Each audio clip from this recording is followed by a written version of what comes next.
Hey trappers, Dale Billingsley here, Billingsley Brand Lures. So welcome to the channel if you haven't been here already, and if you have been here before, welcome back. See how that works when you show up, back up, you get two welcomes that way.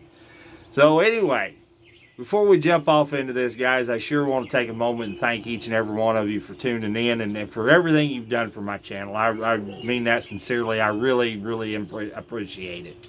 If you haven't already done it yet, if you would please hit that subscribe button for me, hit that thumbs up, hit that notification bell, and share these videos if you would. And maybe you want to go back and look at some of my older stuff if you're new here. If you haven't been here before, haven't seen this channel, there's a lot of good information in some of my older videos that maybe you might want to check out. So with that being said, let's jump right off into today's topic about trap talk a little bit more. I've done a couple videos on this before, but I think there's some stuff yet that we need to go over. In fact, I was asked this just yesterday in a comment about the difference between offset jaws, modified, regular jaws, not modified, four-coiled, not four-coiled. So there's a whole bunch of stuff here that we're going to touch on today in this video, and hopefully kind of clear up some of the muddy water just a little bit if you're new to trapping, or if you don't quite understand some of the terminology of it, you know, the terms that we use. So let's dive right off into it. First thing I want to go over is the coon trapping end of it. As far as with footholds, my favorite all-time foothold coon trap in the world is this one right here, the number 11 double jaw Sleepy Creek. Now, number 11 is nothing more than a number 1 long spring with a second spring added to it. Okay, let me get that pan down and get it out of y'all's way so you can see here. And we'll just go ahead and set this trap, and that way you can see what I'm talking about, kind of. Now, it's very important that when you set these long spring traps, the dog of the trap back here, flips over the jaw. When you turn, you have to turn the springs. So when you turn them, you always go towards the dog. And what that does, I'll demonstrate that so you can see. What that does, if you go the other way, see how that wants to raise that loose jaw up? The springs are designed that way. They've got a hump and a low spot in them. Okay, so that when you bend those back towards the dog, that lets that jaw lay down flat for you. Okay, that's very important. Also, this is a double jaw. You can see here the extra jaw that's been stamped out of the top of the jaw, the regular jaw, okay? The reason I like that so much is because it narrows up the space. Let me set this off for you. What it does is it narrows up this area between here and the pan a little bit. Coon are bad about self-mutilating. By when I say that, they chew on their feet. They don't know that they're chewing on their feet. That's an old myth, you know. Oh, they're chewing their feet off so they can get out. No, that's not true. Please don't believe that garbage. They don't know they're chewing on their foot because everything under these jaws is numb. They don't know that they're chewing on their own foot. So what it does, though, is it narrows this up a little bit so that they don't have as much room to get in there and chew. And not only that, but when they do, this still has a hold of them, and they can't escape that way. They can't get out. So it's very important.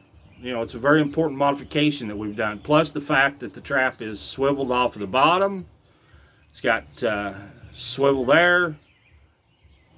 You know, on the here at the trap, we're close to where it belongs. What this does by swiveling off the bottom is it keeps their paw in the center of the jaws when they're pulling. Okay, it doesn't allow it to slide back and forth to allow any cutting. So that's, you know, that's a very important feature of this trap. Not only that, but these double long springs, guys, when they lock up on something, all hell ain't coming out of it. If you could get this thing staked right, you could hold a grizzly in this thing. That's no joke. I've held beaver, I've held coyotes. This is my favorite all-time otter trap ever. Favorite coon trap, favorite on mink, muskrats. I've held coyotes in them, red fox, you name it. I've held everything in that little trap right there. It's an amazingly powerful powerhouse of a little trap. You wouldn't know it by looking at it, and you wouldn't know it by setting it, but I'm telling you, it's an amazing little deal. Now, let me jump off into the other end of it here. Here is a regular jaw number 11, okay? Fine, still a fine little trap, no doubt about it, just not double jawed, and it's not laminated. I am not a big advocate of laminated traps for raccoon. Their paws are wet and they're slick and they're rubbery like the palm of our hand. If I were to laminate raccoon traps, I would use square stock on top of the jaws instead of round stock. Something that's going to bite into that paw a little bit and get a little bit better hold on it. Okay? Again, fine little trap. This is the Duke number 11. The only thing I don't like about the Duke, that base plate is really, really, really weak. So if I were, and I haven't done it because I know that, and I know how to set them. There is a trick to setting a long spring trap, and I'm going to try to do it right out here in front of you so you can see. But what you want to do is push straight down on those springs, okay?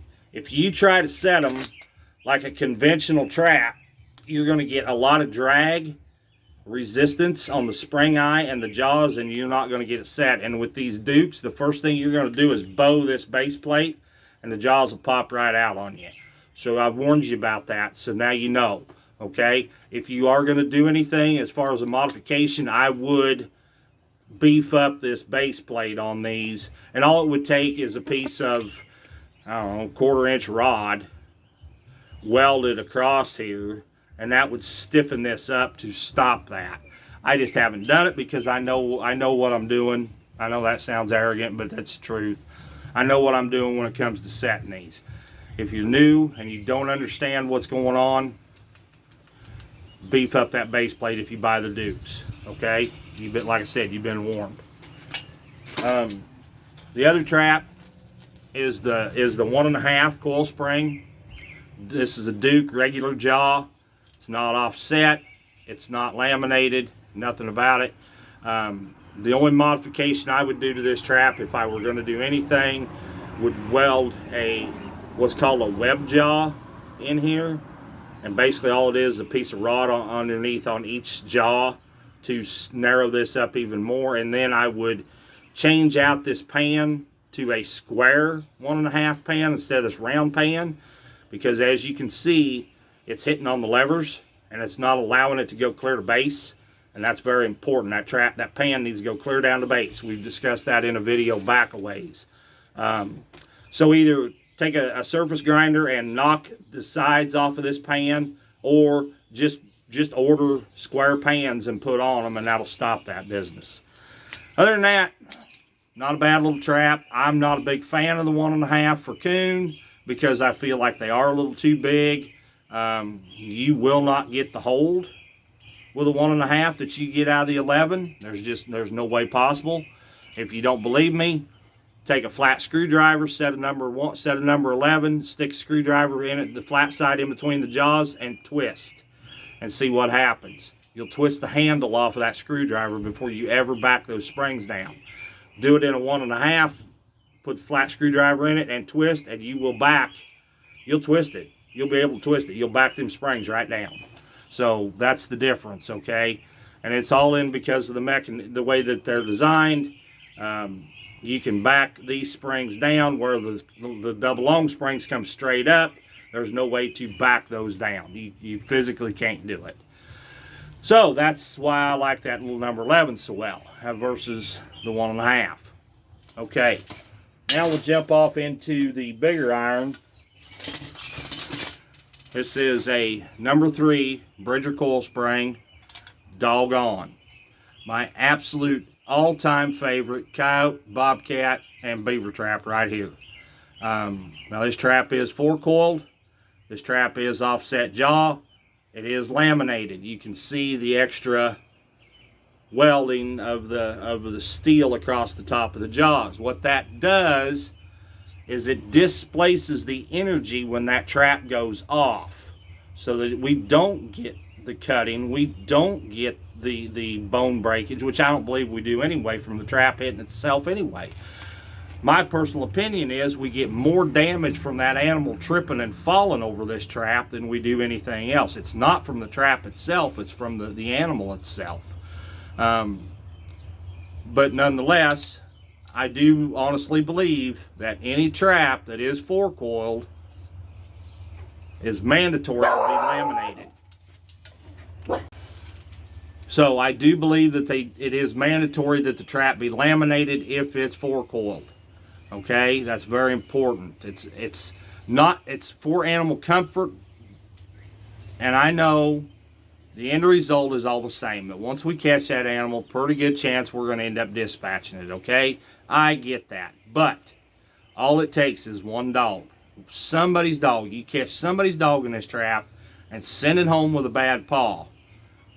Now we've got a black eye.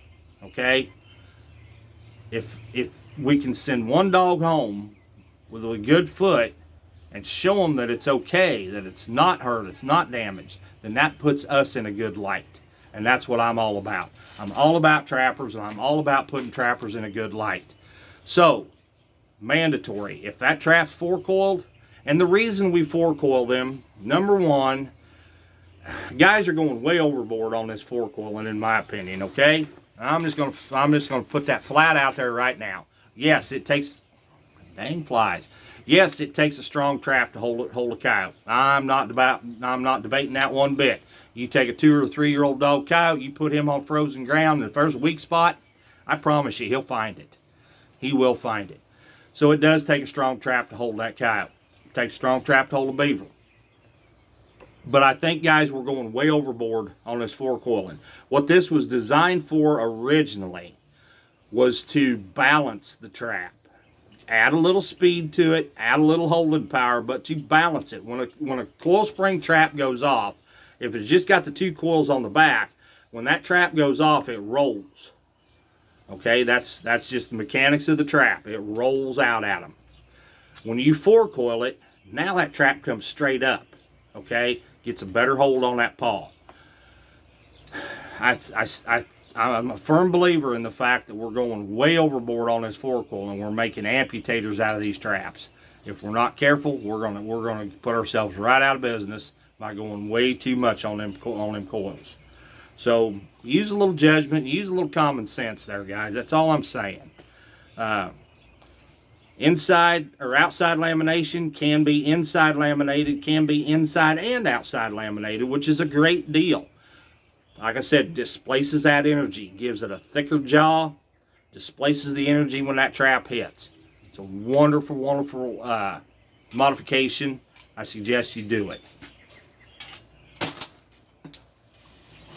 Here is a number 4 Duke, four-coiled, that is not offset, that is not modified. And I promise you, when that thing, if you get your hand in there, you're going to know it. I mean, it's not going to break bones. That's not what I'm saying.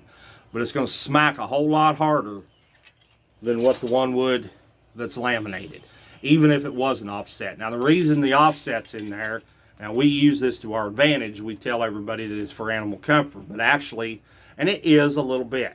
Okay, I'm not going to deny that. But what it actually does is it allows these levers to come up higher when there's a paw in there, okay, because it's taking up that gap.